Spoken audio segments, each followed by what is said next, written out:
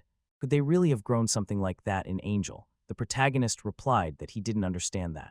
So he would have to find out more. The saleswoman asked if he was from Angel. He smiled and agreed. Probably she told him that her daughter had gone there to earn money, so the city began to feel like home to her. She was worried that she might overwork herself, and at that moment, her little son came up to her and happily said that he had cleaned everything up. The main heroine smiled, patted her son on the head, and said that he was sure everything was fine. After some time, they bought a whole bunch of carrots, MC. He was puzzled, was this really a problem? After all, it's just carrots. Alicia said she was curious if the cooks would find it too difficult. Chaffin smiled and noted that if there really were a lot of carrots there, she knew. To whom could she give this? There will be a multitude of people, indeed very many. It is absolutely necessary to have a lot of vegetables, just what is needed to carry home. After some time, they finally found themselves in front of a huge castle. At that very moment, Prince Kretz. This Forsha saw them from here. Balcony a little earlier. At the Beldini estate on the day of their arriving in the capital, Chaffin wondered, is it really so? Sightseeing was unnecessary. She was completely indifferent to it before. As soon as Alice's mood worsens, it is immediately noticeable. She is so sweet, the girl took a pen and began to write on a scrap of paper. On June 12, they finally reached the capital, and after saying goodbye, they agreed to meet tomorrow. Bader Radcliffe, they would only set out to determine their future profession with Mr. Miyabi and his. She remembered how her father said that this boy was a pro, like a real craftsman, so he wanted to make sure he wasn't just pretending to be a craftsman. Chaffin thought that for her father this was unusually cautious. Maybe he had completely different thoughts, she should stop thinking about it. This had never happened before. Her father said everything he thought. She was herself. And she didn't have to be like him, she. The fact that she was pursuing her goals now played into his hands. At that very moment, the guard. They exclaimed excitedly that they would accept a donation for agriculture. Delivering products to the castle, but that would be a bit. It will be a problem if she is also noble. To the kitchen, Chaffin asked with a smile, but would the maid manage? They really had a sea of vegetables. The man, glancing at the piles of boxes, exclaimed in horror that the carrot fell from the sky. Soon Chris ran up to them. The Duke's daughter, he exclaimed joyfully that it was really her. She warned him he would have come out to meet her, and she noticed with a smile that he was in a good mood. Seeing this, he thought that they were in the royal castle, and how close he had come to the Duke's daughter, and then he asked him embarrassedly. Who was that? Chaffin smiled and replied that it was Chris, her fiancé, and the third prince of this country, completely stunned by what he heard. Soon, already in the palace itself, the main character thought that it was good that he had already worked in an aristocrat's house, but such places still made him nervous. Chris apologized anxiously and said that if he had known in advance, he would have prepared her favorite pastry. Fawn asked why he was making such a face, and he said. She smiled with a smile, because he always wanted her to be happy. The main character thought that his reaction was just driving him crazy. Liz, terribly nervous, shouted at them and asked if they were really allowed to be here, and the heroine exclaimed excitedly that she was sweating more than a girl should. He apologized with a smile and admitted that he had ignored the guests. Should Chaffin introduce them? She asked. They were Liz, Miyabi, and maladventurers who accompanied her on the road from Angela. He said that maybe. He enthusiastically noticed that they were his peers, and the girls smiled and added that they were all wonderful people.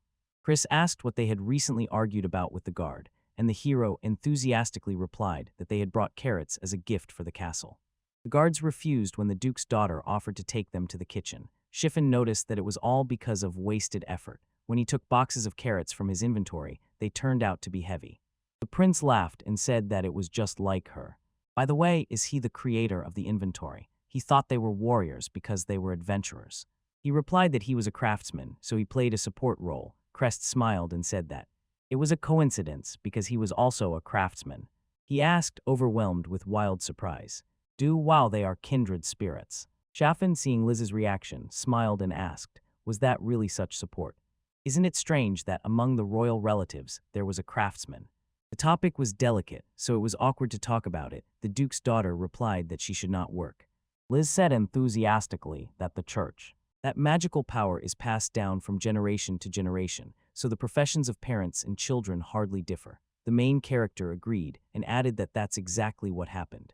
The little deer whispered, when the country is in danger, risk. Aristocrats must protect people with their lives and be the first to shed blood. These are the words of the founder of their dynasty. According to this principle, aristocrats chose a combat specialization to be able to protect people, and now, the so-called professions mage or swordsman have long become the business of the nobility, so her surprise is quite understandable. The main character was puzzled. Where did the prince get such a profession? Only unpleasant thoughts came to his mind, but first, he nervously asked if they could say this to them. Cress asked fearfully if they looked like that too. He does not hide this from people, but he does not speak about it out loud either. All the nobility is still somewhere far away. Shafin shouted to Miyabi and asked if by any chance he did not have that pillow with him, which he gave her in the mountains. He smiled, took out that item, and handed it to the prince. The boy noticed with surprise that the fabric looks exceptionally high quality, and it was warm too. The main character explained that he had lit a fire there. Chris said admiringly, although he is a craftsman, but what a one. Shafin asked if he wanted to do some crafting with Miyabi. He enthusiastically replied that he considered him incredible, and that was a no. He had never even used his skills, so it was impossible for him. She asked with dissatisfaction after all. He promised not to speak badly about himself. Cress agreed and apologized to her himself. You understand, it occurred to me that Karen said the same thing. It was psychologically difficult for the craftsman.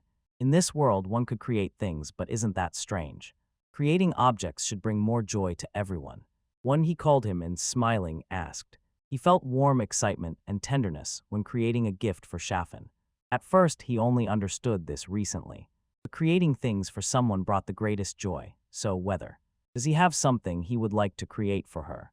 The prince asked, what about a blanket, because, and at this time of year, she always seemed frozen. To him to tea parties, the girl shyly asked, did he notice it? The main character said, everything is decided. He suggests doing it right now, and I will see you next time. Later Crest made a sloppy blanket, and it immediately fell apart. The boy himself, examining the main character's blanket, exclaimed, admiration, how does he manage to create the fabric both in appearance and to the touch true royal beauty? If he noticed it, he would add more. Embroidery. MS apologized to him and thought that maybe this, because he lacked skills, but strangely it didn't even hold its shape. But still things were going badly, and he asked if it was worth slightly changing direction and switching to handicrafts. Craftsmen have 3 unique skills: crafting, handicrafts, and cooking skills. However, the craftsman's skill is needed. Practice with wires. Crest smiled and said that it was still simply too early for him, to which MC replied that that was exactly why they would do handicrafts an hour later today. The prince seemed to say, give me dissatisfaction. If handicrafts were too difficult, he could channel magic through threads, but can they even be properly imagined at all? How exactly does fabric come from threads? His brain would boil right now. The protagonist replied that he was already getting used to it. And the process began to speed up. Crest screamed in horror. Is this even a blanket? It's full of holes, it will be cold under it, and he anxiously tried to calm him down, assuring that it could definitely be covered if he had sewn it with his own hands. Suddenly the prince started crying, and tightly clutching the blanket, whispered that giving it to Chiffon was too terrible. Suddenly the girl herself approached him and, smiling, said that he please not scold her because of the pressure. The blanket, didn't she say she needed something? As if it were something that even kings would buy for themselves. It was fine, even despite that emptiness. It seemed to me that it was crooked or distorted. But he wanted so much to give it to her. For the first time in his life, he created something. This is exactly what she wanted. Chris pressed against her and began to apologize. Eyes in tears, she smiled and noticed that he was a crybaby. Made the blanket even better and recorded it. Finally it took shape. MC smiled and said that he tried very hard. Some time passed, and just as he was about to leave, Crest stopped him and said that he apologized for showing him his pathetic side. It was so fun, and if it won't be an extra trouble for him. Maybe they will meet again tomorrow. He would like that one to tell you. The main character told him more about handicrafts. The Draconist replied that he would be only glad. He is always happy when he sees that people like to create. The prince smiled and said that he should be less formal and just call him by his name. Alicia is watching this. He thought that she was so sad to say goodbye. She really likes such moments. The lady can shed the burden of the Duke's daughter's title